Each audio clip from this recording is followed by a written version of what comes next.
my introduction to it was that I was going to be sent into the infantry, and the only thing that changed that was that I had indicated when they asked me at the outset, they do this in the Army, what did you do? And I indicated I was an artist and I was interested. So they gave me some kind of a number which would indicate that that's what my background was. So that when someone needed an artist, they would look up the numbers on the sheet and say, oh, this guy's an artist, so let's, you know, have him do whatever. And that's how I got into making posters in the Army.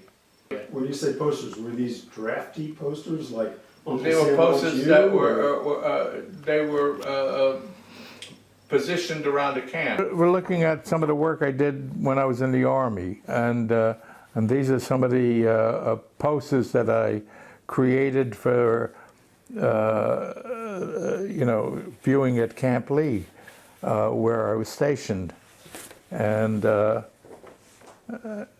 was part of an orientation section, and the orientation section was composed of, as well as artists, some writers who would write about, you know, conditions at the camp, or they would write about what the motives of the orientation section were, to acquaint the troops with why they were fighting and who they were fighting, and why it was necessary to do certain things, and to help the effort toward, you know, winning the war. There were about 3 or 4 guys that were assembled together doing these posters.